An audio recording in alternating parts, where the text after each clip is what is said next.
Very good. Okay, all right. So let's get started. So SelectHub is fundamentally, we operate in a space called technology selection management. And by technology, it really includes pretty much the hardware, various software purchases companies do, IT services, vendor selections, even telecom and telephony for that matter. And it's about a $2 trillion annual spend in the US. And as we all know, the failure rate tends to be pretty high, especially taking software as an example. 7 out of 10 projects end up underperforming. Many of them end up being shelfware. Many of them bring in emotions ranging from dissatisfaction from the end user community to outright frustration. And when we look at why some of these things happen, popular research tells us that it all starts with the way requirements are gathered, how collaborative, how inclusive those requirements tend to be, that often determines the results of the selection. And essentially, a lot of these things, unfortunately, are not evident during the selection process. And we will look at some of these challenges that arise during the selection process, what those are, and how those can be addressed. So let's start by looking at some of the benefits that some of our customers often see. So number one, the biggest value that SelectHub brings is time savings. So if you think about a typical technology or software, RFI or RFP, it can take anywhere from 3 to 6 months. And with SelectHub, the biggest value that we bring to the table is, besides addressing some of those collaboration challenges, some of those transparency and inclusiveness that I talked about, we are able to move the needle such that the technology selection can be done in a matter of weeks. And typically we see a full-blown RFI or RFP being done in about 4 to 6 weeks rather than the multiple months that it often takes. So that's the biggest value that we bring, and we work across a number of different industries, whether it's financial services, whether it's energy, oil and gas, manufacturing, government. That value tends to be resonating across all of these industries. All right, so let's go into a little bit deeper into some of the challenges that many of our customers wrestle with. Many of these issues may be applicable to you as well. So number one, the biggest challenge tends to be there are a lot of manual, time-consuming processes that are there in the technology selection process. Number two, both IT as well as procurement sourcing, they have limited visibility throughout the process. And a lot of it can be attributed to an interesting phenomenon that's happening called shadow IT or black ops IT, which I'll talk about here in a minute. And number three, we find that IT and procurement often struggle to keep up with the ever-changing landscape of technology, and they struggle to provide meaningful value to the business stakeholders. They're often talking 2 different languages, and that barrier creates a situation where IT and procurement often get bypassed during the selection and the purchasing process. Number one, let's look at some of these challenges a bit more in detail. So when we talk about a lot of manual processes existing in the technology selection side, if you look at the process that many organizations have, either knowingly or unknowingly, they have a relatively mature process. It starts from requirements gathering when a new requisition comes in. Then it goes into preliminary research, where they look at a lot of industry analyst reports. The staff members do a bunch of Google searches, go to various vendor websites. They may do some informal inquiries, request demos, do a scoring. They may do an RFI or an RFP, depending on the scope and size of the project, and so on until all the way it goes to contract negotiation and close. And there could be a proof of concept in the interim. There is a business case review. All of that stuff happens as part of the process. The challenge comes in when you look at how the selection process is implemented. So a lot of it relies on email exchanges, Word documents, and spreadsheets being shared across stakeholders and part of the selection committee team members. And that creates a lot of paperwork, but more importantly, the devil's in the details, and people often miss the details. Even important points like finding out if the right people are engaged, the requirements are coming from the right sources. And we talked earlier about how important, how crucial it is to get the right set of requirements from the right people. But making sure that happens can be very, very time-consuming task, requiring one to go through dozens of emails and Word documents and spreadsheets. So that becomes a big part of the challenge. Number two, we talked about technology. We talked about shadow IT a little bit ago. And when you see, in spite of the best process that an organization may have, we see that process often violated. For example, the VP of marketing or the VP of HR can go to a business event, a conference, where they hear from their peers that they are using XYZ tool. And especially with a lot of these products these days, a lot of software these days being cloud-based, being software as a service, they're able to sign up on their own, and procurement and IT is often the last to know about it. They only come to IT when there is a need to integrate the software or integrate the data, and or some help is needed, some support is needed from a performance scalability standpoint, from a security standpoint, from an authentication standpoint, some help is needed from IT. So often IT and procurement end up being order takers rather than being true business partners where they can collaborate with the business stakeholders right from the get-go. They're able to ask the right questions, they're able to engage with them in a meaningful way. The flip side of that also is a lot of the disengagement, a lot of the disconnect is caused by how vast, how pervasive the technology landscape tends to be. And it's very difficult to keep up with that ever-changing, that pervasive landscape. So for example, if you look at business intelligence, it's a very nebulous term. A lot of organizations have business intelligence projects that they have done or they're doing. And when the marketing VP, for instance, comes to IT and says, look, we are looking for a business intelligence solution, it's very difficult to correlate all the various horizontals and verticals that exist in the space.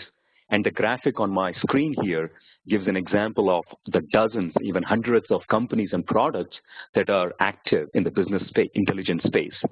And figuring out, doing a lot of research on who plays a role here, who is relevant, and most importantly, tying those vendor capabilities back to the requirements that emanate from the organization can be very time-consuming.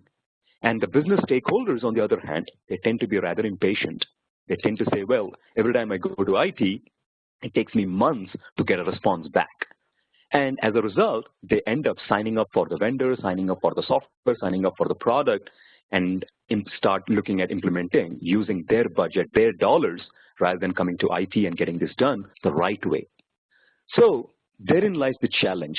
How would an IT group, how would a procurement group get themselves enough familiarity with this space such that they can provide meaningful data, they can provide meaningful advice, and they can really collaborate with the business stakeholder based on their requirements and based on their terms? So that fundamentally becomes a challenge a lot of our customers see. Now, the way SelectHub addresses a lot of these challenges, it's kind of a three-phased approach.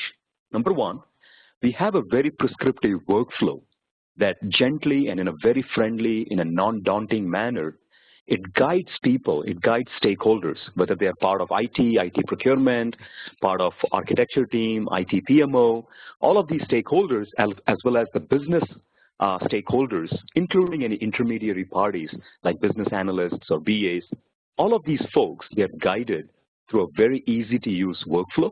It's almost like using Facebook. And number two, the flip side of that workflow is there is an automatic audit trail that captures all the interactions both internally as well as with vendors. So SelectHub has a vendor portal as well, so you can press a button, issue an RFI or an RFP, or issue a vendor inquiry, either anonymously or sharing your information. And when vendors respond back, they give you data, they give you, enough information about their capabilities. All of those promises, all of those assurances, all of those statements are also becoming part of the audit trail on an ongoing basis. So you're able to hold their feet to the fire. It creates a level of accountability, both internally and with vendors. And it also protects against any legal liabilities, any exposure that might happen in the near future. Number two, we have layered in a lot of the subject matter expertise within the product workflow. So as you're going through, as your technology evaluation goes from step 1 to step 2 to step 3, you see a lot of relevant data there, a lot of market intelligence there, which will speed up the process and allow IT and procurement to really come up to speed very quickly, rather than spending weeks and months researching all these options and vendor capabilities and mapping that back to the requirements that the business has shared. You're able to do that in a very rapid manner. So to give you a couple of examples there, at the press of a button, you get something called a requirements template. So when IT and procurement is starting to engage with the business and understanding what the requirements are, and they're able to get access to a requirements template that really tells them what are the top 10, top 100, top 200 requirements that the business should really think about. What are their peers in the industry thinking about when they go through a selection process? And together, they can cherry pick the requirements which are most relevant. And at the same time, it brings a lot of speed. It saves a lot of time, the requirements gathering, because you're not starting from a blank slate. Similarly, once those requirements are in, you also have access to a vendor leaderboard or a scorecard within SelectHub, which takes some of the high priority, some of the more common requirements on the left side. And on the right side, it'll map those requirements to which are the vendors, which are the products that really meet many of those requirements. So that also speeds up a lot of the process, and you're able to bring value to the business every step of the way. Okay, so enough talking. Let's go into the product, and I'll show you a few case studies or show you a few examples of how the product works. So here I am at SelectHub.com, and I'm going to log into a demo environment to highlight some of these areas of value that I talked about. And if you have any questions or if you have any comments, please feel free to type them into the chat window. All right, so here I am. When I'm logged into my demo environment, the first thing I see is a dashboard. The dashboard has a help screen, which will tell me what I need to do, step 1, step 2, step 3, so I'm not lost. It also shows me a list of the projects that I have access to. It also gives me access to some scorecards, requirements templates, and things like that, which we will talk about here in a few minutes. The project is typically a selection project, but oftentimes, as you saw in this workflow previously, some of these selection projects may not go anywhere. So they start with requirements gathering, and the requirements may lead you to a build versus buy analysis, and you may decide to actually build it in-house rather than going to a third-party vendor. Sometimes those can just be funneled. The requirements can be gathered collaboratively and can be funneled to an internal application development team, or some of these requirements may be enhancements to existing, like an ERP system or a data warehouse you might have already implemented. So people may be asking for customizations, enhancements to those existing systems. But sometimes many of these go into a proper vendor selection process, sometimes to an RFI or an RFP, all the way to a contract. So we will look at how this workflow kind of plays out within the product. But first, let's go into an executive dashboard. And that's where a senior executive, if you are a director, VP, C-level person, typically you may find yourself getting involved in multiple selection projects, multiple requirements gathering efforts. So the executive dashboard tends to be a good place to start. The dashboard gives you an idea. You can do a trend analysis over the past year, the past 30 days, the past 7 days, as to what kind of problems or issues that might exist with each of these technology selection projects. And you can see kind of an average health rating, how many millions of dollars of technology spent you're looking at. You can scroll down, you can see what some of the selection projects might be that have critical issues. So for instance, here is a point of sale system that IT is evaluating for business. Here is a CRM, here is a shopping cart software or hardware, laptops, desktops, computers that are being procured. So you can see different projects here. And 38%, for instance, is the example for this point of sale system, is the rating that this project has got. And you can click on the issues that might exist and see what are some of these issues. So for instance, the requirements seem to be biased, and that's being flagged.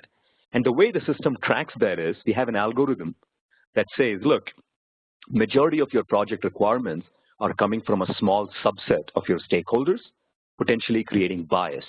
And things like that may be an issue, maybe they are not. If they are not, you can mark them as resolved for that project, so it doesn't alert you, it doesn't bother you.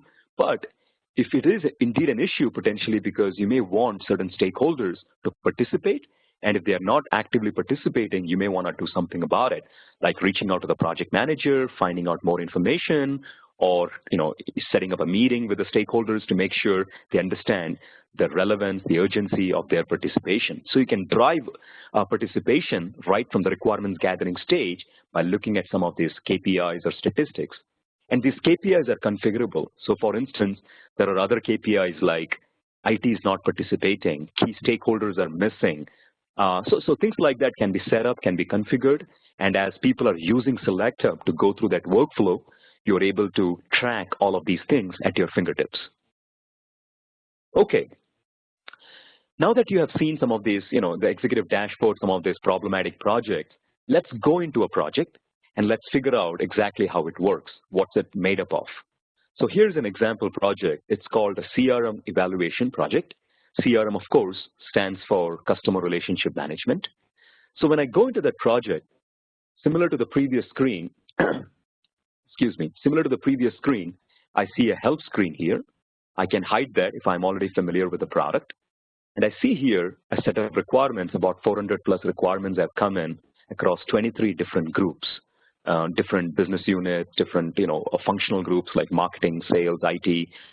So different groups have put in their input. There are 5 vendors or products that have been shortlisted so far. X number of scorecards have been set up by the stakeholders, such as the IT PMO group or the architecture group, whoever is running this project.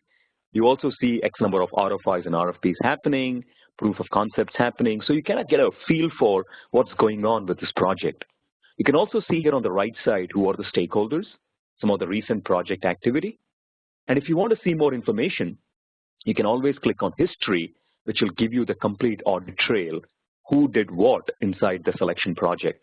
So for instance, if someone added a new requirements group, that gets tracked. If someone changed the priority of a requirement, that gets tracked. If someone initiates an RFI or RFP, that is tracked. So you fundamentally are able to see a complete paper trail and come up to speed on what might have happened within this project. All right. The first thing that you do when you set up this selection project is you click on stakeholders and make sure the right folks are participating.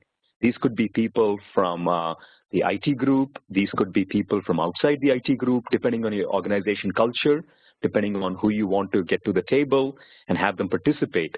So for instance, in this example here, I've got our head of product engineering participating, and I can give each of these stakeholders a certain role. The role dictates what they can or cannot do within the project.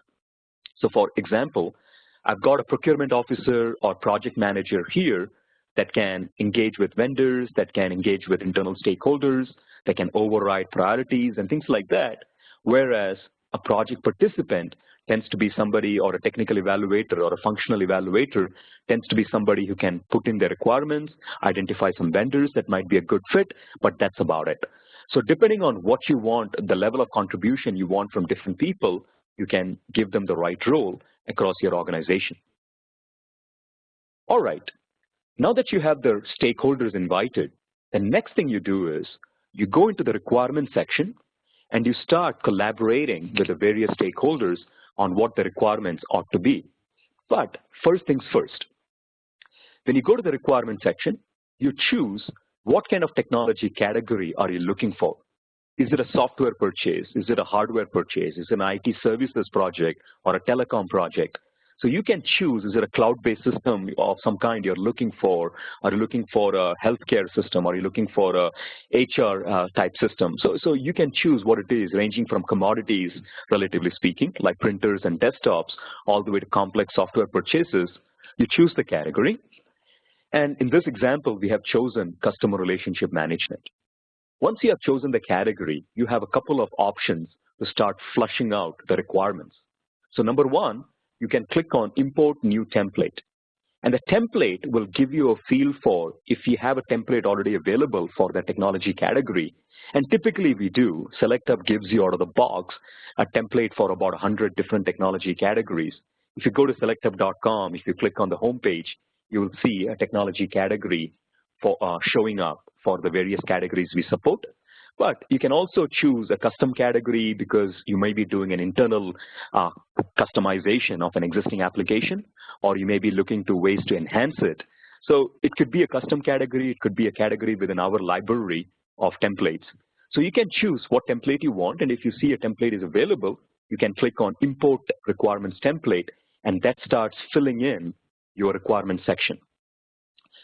You can also choose to add your own requirements in an ad hoc way. So for instance, I look at, let's say, functional requirements.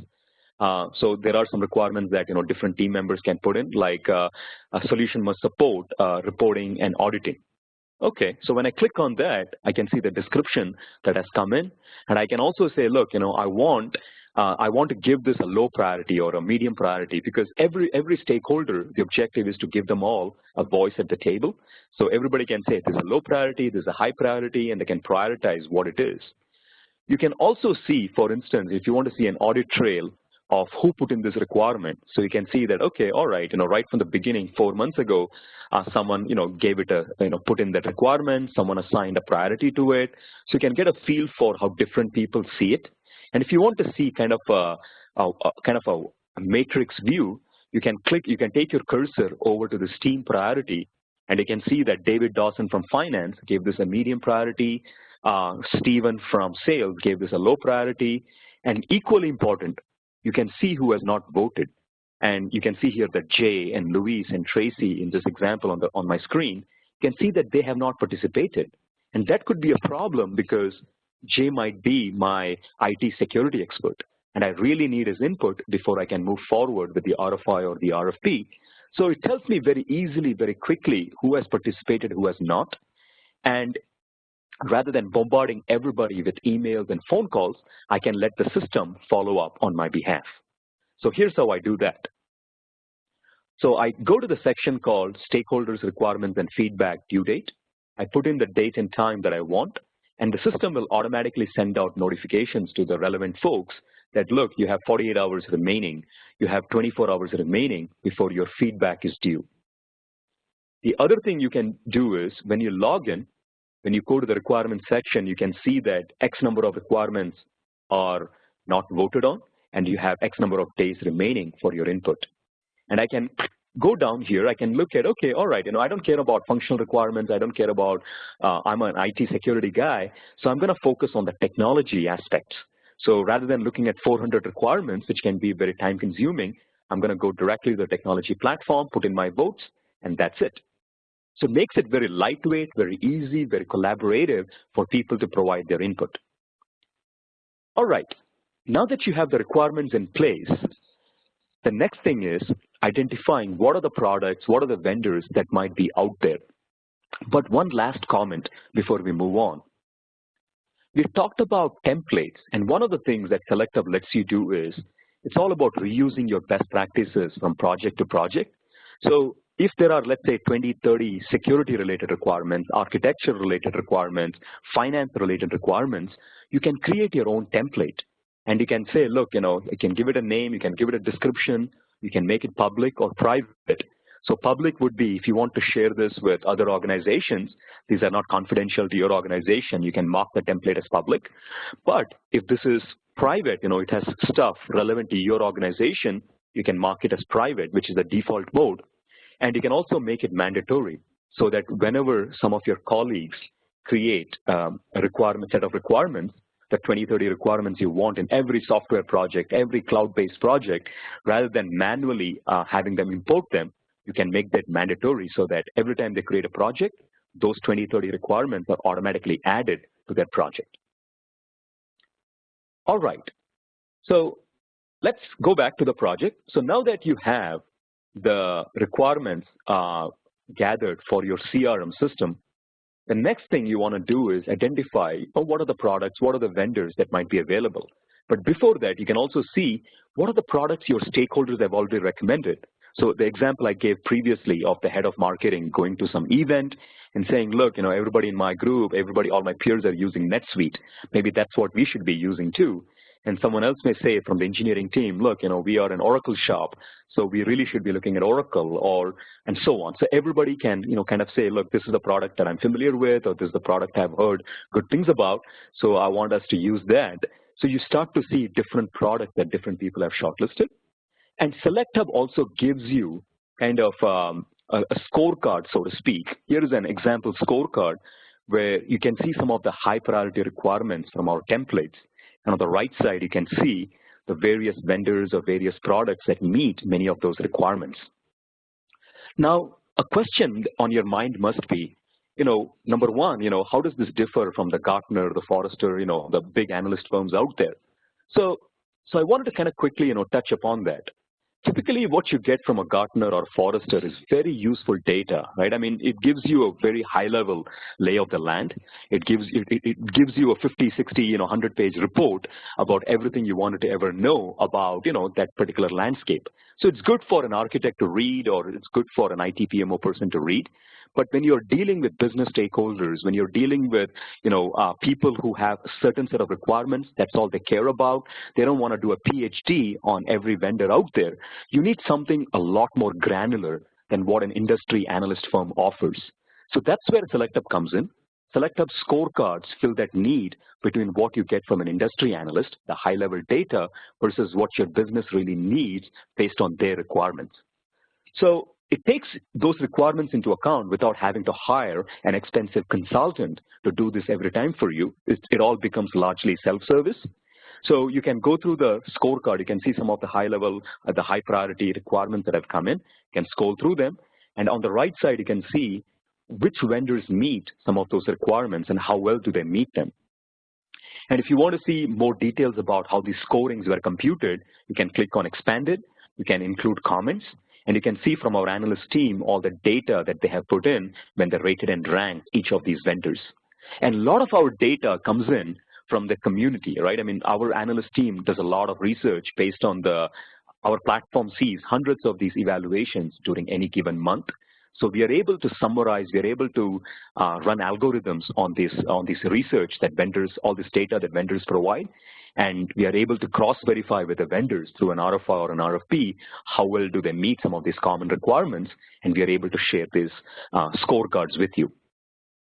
Okay, so now, once you have seen some of these vendors, some of these products, the thing you can do is you can always include them, you can shortlist them into your project by going to the vendor screen and saying, look, I like the research, I like, what SelectHub is telling me, I like what my internal stakeholders are telling me, and I want to shortlist that product into my project. And that's how you start building, instead of looking at 40, 50 vendors that an analyst firm might talk about. You may say, look, I only care about these top 5 vendors that really meet majority of my requirements and not the other 10 or the other 40. Now, if you have questions about these vendors while you are going through the shortlisting process, you can click on Contact Vendor. You can put in your question right here. So for instance, do you support integration to SAP? That may be a question that you might want to ask a vendor before you include them in your project. And the vendor, and you can do that anonymously. So the vendor has no idea who you are, but because the question is coming in through SelectHub, they're able to respond back to it. And you see the response right here down here as part of the audit trail. Based on the data you get, you can choose to shortlist them, or you can choose to ignore and not include that vendor in your project. All right, so going back to the project, once you have shortlisted all these vendors and products, you can do a couple of things. One is you can request a demo or a proof of concept or a 30-day trial, etc., with those vendors using the POC module. After the demo is done, you can rate and rank these vendors through a scorecard that we have. You can do a poll internally and make a recommendation to procurement to enter into a contract with a vendor that rates the highest, or the top 3 vendors that rate the highest. Or if the project is big enough, if an RFI or an RFP is warranted, you can also do that. So the remaining couple of minutes, I'll quickly show you what an RFI or an RFP looks like when you initiate it through SelectHub.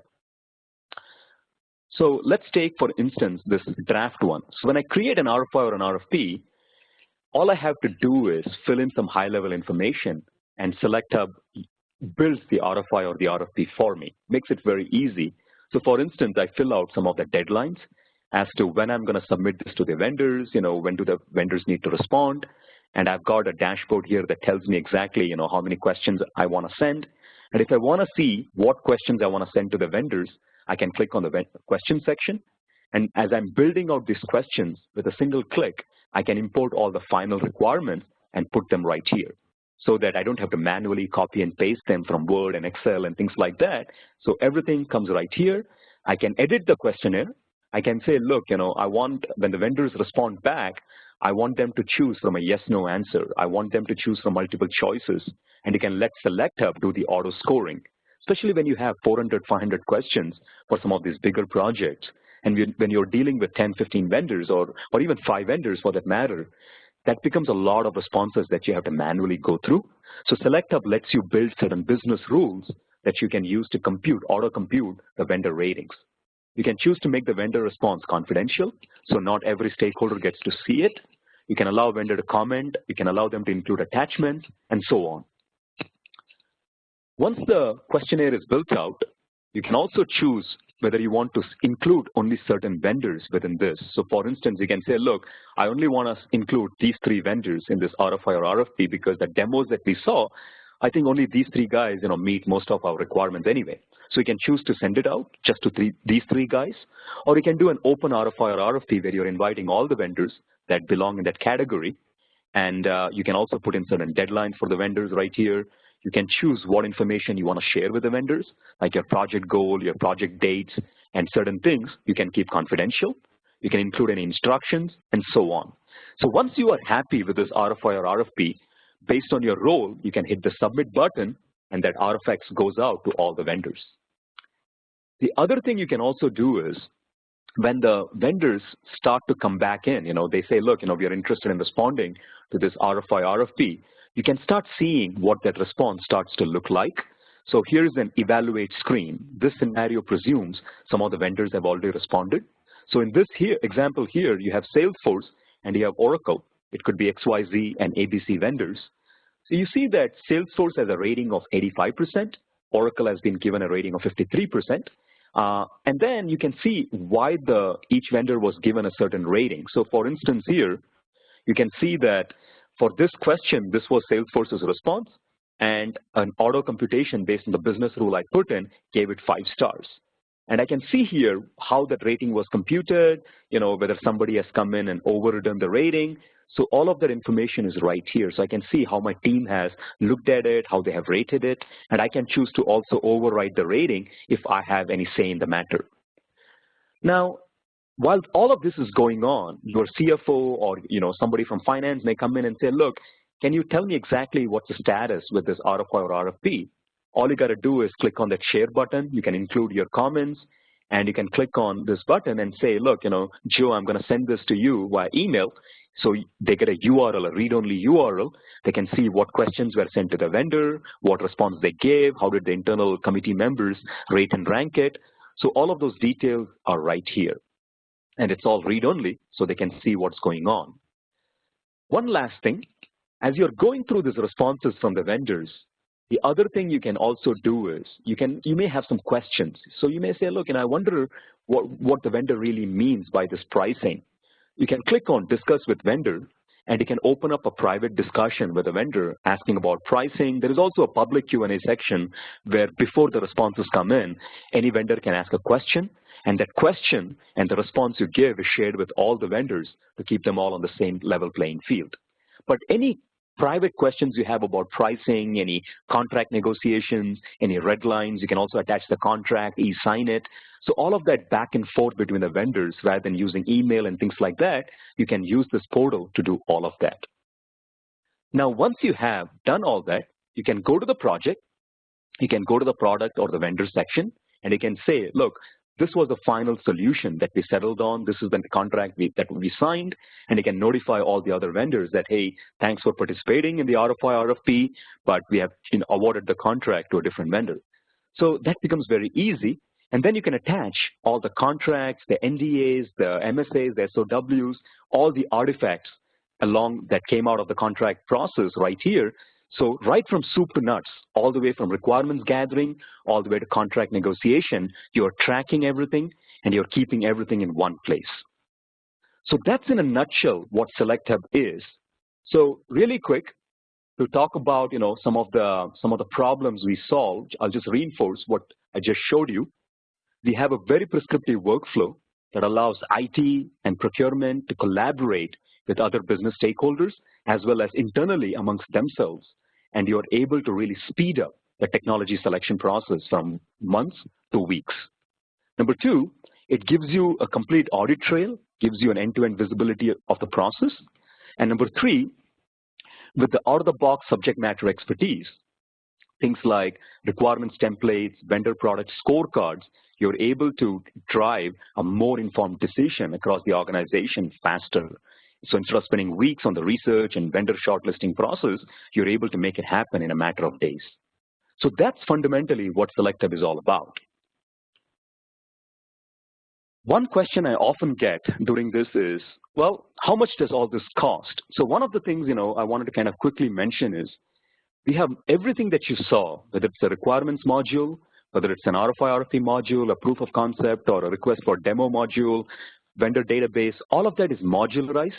And what you see on the screen is fundamentally kind of a starting point pricing. If you're interested in pricing in more details, please reach out to the SelectHub representative you're working with, or send us an email at contact or sales@selecthub.com. And sales@selecthub.com will ensure you're speaking to the right person. One last thing, one of the things that we are offering here, just as a token of gratitude for joining the webinar today, is you will get access to a requirements template for any of your upcoming projects. So if you're interested in getting that free requirements template, please let us know. Contact the SelectHub person or send us an email, and we will make sure we get in touch with you. We set you up with a template, and if you're interested, maybe a free trial of the product as well. So that's essentially all I have for today. If you have any questions, please feel free to type them in the chat window, and we will get them answered.